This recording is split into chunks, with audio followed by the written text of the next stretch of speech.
صحیح ہے نا, تو وہ پڑھائی کرنے میں بھی کافی ٹائم لگتا ہے, کافی خرچہ ہوتا ہے.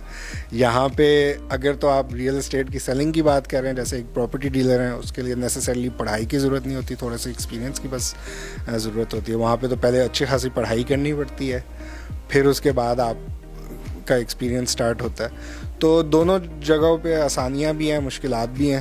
تو لیکن وہاں پہ ذرا ڈفرینٹ ٹائپ آف اپروچ. زیادہ فراڈ کہاں پہ ہے؟ فراڈ تو انفارچونیٹلی اس وقت بس میں ذاتی طور پہ سمجھتا ہوں کہ جو یہاں پہ ہمارے ہاں فراڈ کا سسٹم ہے, کچھ پراپرٹی ڈیلرز انفارچونیٹلی کرتے ہیں, وہ ان کو ضرورت نہیں ہوتی, کیونکہ ہمارا موسٹلی کام اب بلڈنگ کا ہے, ہم گھروں کو بلڈ کر کے سیل کرتے ہیں. تو ڈیلرز کے ساتھ ڈیلنگ ہوتی ہے. جو کرتے ہیں نا تھوڑا بہت فراڈ, میں دیکھ کے سوچ رہا ہوتا ہوں کہ انہیں یہ چیز کرنے کی ضرورت نہیں ہے, یہ بس ایک اندر سے ایک اپروچ کو بس صرف چینج کرنے کی ضرورت ہے.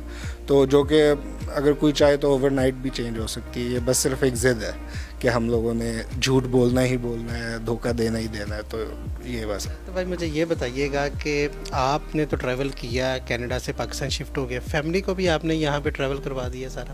کس طرح ان کو موٹیویٹ کیا آپ نے, کس طرح گائیڈ کیا کہ ہمیں پاکستان جانا ہے؟ دیکھیں فیملی میں والدین کے تو چلو ایک مقام ہوتا ہی ہے. اپنی وائف سے میں ملا تھا 2013 میں, ٹھیک ہے. اینڈ جب پہلی ملاقات ہوتی ہے نا, ٹپکلی لوگ آپس میں بات چیت کرتے ہیں کہ بھئی کھانے پکانا, یہ کرنا, وہ کرنا. میری پہلی جو ملاقات تھی نا, اس میں نے ان سے پوچھا تھا کہ نا ایک ٹائم آئے گا جب میں کہہ دوں گا کہ نا, کیونکہ انہوں نے بھی پوری زندگی وہاں پہ گزاری ہوئی تھی, ہے پاکستانی لیکن پوری زندگی وہاں پہ گزاری. میں نے کہہ دیا تھا کہ ایک دن آئے گا جب میں کہہ دوں گا کہ اب پاکستان جانے کا ٹائم ہے, تو تب کوئی پرابلم تو نہیں ہے. تو اس بارے میں, کیونکہ اکثر لوگوں کو نہیں پھر پسند ہوتا وہاں سے یہاں پہ واپس آنا, تو انہوں نے کہا نہیں مجھے کوئی پرابلم نہیں ہوگی. تو وہ میرے لیے ایک بہت بڑا اٹریکٹیو کوالٹی تھی. تو اس وجہ سب سے بڑا بیریئر تھا وہ سب سے آسانی سے آپ نے کراس کر لیا. سب سے مشکل چیز یہی ہوتی ہے نارملی, کیونکہ شفٹ کرنا, جو آپ کا لائف پارٹنر ہوتا ہے, آپ کو یہ بھی دیکھنا ہوتا ہے کہ وہ آپ کے ساتھ اس ایٹماسفیئر میں بھی رہ سکتا ہے کہ نہیں جس میں آپ رہنا چاہتے ہیں. تو وہ جب آپ کو یہ مل جائیں تو پھر بعد میں پھر باقی فیملی کو کرنا. آپ نے اپنے بچوں کا لائف سٹائل بھی دیکھنا ہے, ان کی تعلیم بھی دیکھنی ہے, تو وہ بھی بہت چیز آپ کو میٹر کرتی ہے. دیکھیں میرے ابھی اللہ کا شکر ہے کوئی 2.5 سال پہلے ٹوئنز ہوئے ہیں, صحیح ہے, بیٹا بیٹی, تو اللہ کا کرم ہے. تو مجھے یہی تھا کہ ان کے زیادہ بڑے ہونے سے پہلے ہم اگر یہاں پہ آ جائے تو اس لیے بہتر ہے کہ ایک دفعہ ایجوکیشن سسٹم ان کا یہاں سے شروع ہو. تو پرابلم تو کوئی نہیں ہے, یہاں پہ بھی اللہ نے بہت اچھے ادارے دیے, اور اتنا زیادہ ٹیلنٹ جو یہاں سے نکلتا ہے وہ یہاں کے اسکولز میں ہی پڑھ کے نکلتے ہیں. کئی دفعہ اکثر تو گورنمنٹ اسکول سے پڑھ کے نکلتے ہیں. تو وہ انسان کے اپنے اوپر ہوتے ہیں, بچوں کے پیرنٹس کے اوپر ہوتا ہے کہ وہ ان کے اوپر کیسے فوکس کرتے ہیں, نہیں تو کمی کسی چیز کی نہیں ہے. مجھے یہ بتائیے گا, کچھ لوگ یہاں سے ٹریول کرتے ہیں کہ لائف کو چینج کرنا ہے, زندگی بدلنی ہے, باہر جانا پڑے گا. کچھ لوگ ڈنکی لگاتے ہیں, غلط راستہ بھی اختیار کرتے ہیں. تو جس طرح آپ یہاں سب کچھ وہاں پہ چھوڑ کے آئے ہیں, پاکستان میں بھی آ کے آپ اچھا خاصا بزنس کر رہے ہیں, تو پاکستان بھی ہمارا زرخیز ملک ہے, یہاں پر رہ کے بھی ہم اچھا خاصا پیسہ کما سکتے ہیں. پاکستان میں تو میں سمجھتا ہوں زیادہ کما سکتے ہیں, وہ بھی حلال طریقے سے.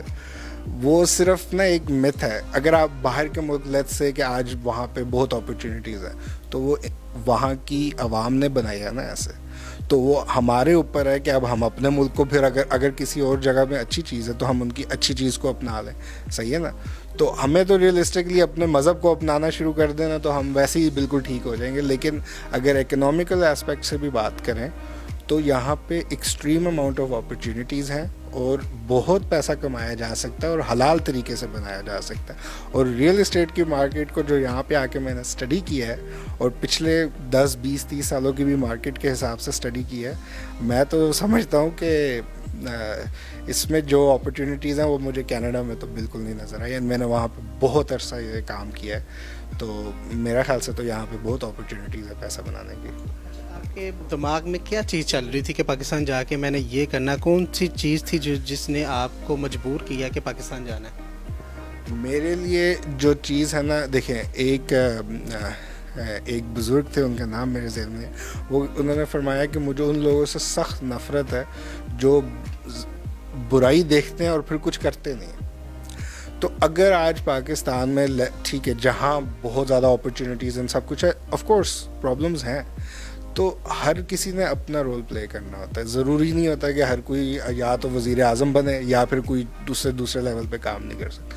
تو جو بندہ اپنی طرف سے جو بھی آ کے اپنا بیسٹ کر کے اپنے ملک کے لیے کنٹریبیوشن کر سکتا ہے، تو پھر اللہ تعالیٰ نے تو نیت دیکھنی ہوتی ہے. صحیح ہے نا؟ تو اپنی نیت صحیح رکھیں، تو پھر ساتھ ساتھ اپنی فیلڈ میں کام بھی کریں، اس سے جو فائدہ ہو دوسروں تک بھی پہنچائے، خود کو بھی پہنچائے، اپنی فیملی کو بھی پہنچائے، اور پھر جو پلیٹ فارمز اللہ تعالیٰ آپ کو دیتے ہیں وہاں پہ جا کے لوگوں کو فائدہ پہنچائے. تو میرا خیال سے یہ آپ نے اپنی duty as a citizen, as a Muslim پوری کر دی ہے. پھر تو یہی میرا خیال سے جو وجہ ہے وہ دیکھنی چاہیے. آپ کے مجھے یہ بتائیں گے عاطف بھائی کہ آپ اپنے ایک یوٹیوب چینل بھی رن کر رہے ہیں، تو وہ کس طرح چلا رہے ہیں، کیا اس پہ اسٹوری وغیرہ کر رہے ہیں؟ یوٹیوب چینل ہمارا کافی ملٹی کانٹینٹ چینل ہے. اس میں فنی ویڈیوز کے ساتھ ساتھ انفارمیشنل ویڈیوز بھی ہیں، دین پھر اس میں میری موٹیویشنل پوڈ کاسٹ بھی ہوتی ہیں جس میں میں ڈفرینٹ ٹائپ کے میسیجز، جیسے کہ میں نے ابھی کہا کہ میرے پلیٹ فارم ہے، اللہ کا شکر ہے اچھی خاصی ویورشپ اب ہو چکی ہے. تو جتنا میں جو کچھ سیکھا ہے زندگی میں اللہ کی مرضی سے وہ دوسروں تک پہنچا کے اگر کسی اور کو ایک بندے کو بھی فائدہ ہوتا ہے تو میں سمجھتا ہوں کہ یہ میری ذمہ داری ہے کہ میں کام کروں. تو میرا focus informational videos and podcast کے اوپر ذرا زیادہ ہے. And then every now and then کیونکہ جب فنی اسکٹس ذہن میں آ جاتے ہیں تو میں سمجھتا ہوں کہ ہمیں جہاں موقع ملے کسی کو ہنسانے کا تو وہ کرنا چاہیے، تو وہ پھر فنی ویڈیوز بھی کر لیتے ہیں ہم کبھی کبھار. جی ناظرین، عاطف رحمان ہمارے ساتھ موجود تھے. آپ نے ان کی گفتگو سنی، بہت ہی انہوں نے انفارمیشن گفتگو کی ہے. انہوں نے بتایا کہ پاکستان کے لیے یہ کچھ کرنا چاہ رہے تھے. جب آپ سچے دل سے کچھ کرنا چاہیں تو پاکستان بہت زرخیز ملک ہے، یہاں پر رہ کر بھی آپ پیسہ کما سکتے ہیں، وہ بھی حلال پیسہ کما سکتے ہیں. تو ہمیں عاطف سے سیکھنے کی ضرورت ہے. لوگ باہر جاتے ہیں، زندگی کے جو قیمتی سال ہیں وہاں پر ضائع کر دیتے ہیں، اس ملک کی خدمت کرتی ہیں. یہ پاکستان کی خدمت کرنے کے لیے پاکستان آئے ہیں، تو ہمیں انہیں اپریشیٹ بھی کرنا چاہیے. اسی کے ساتھ اپنے میزبان حافظ خرم شہزاد کو دیجیے گا اجازت. اللہ نگہبان.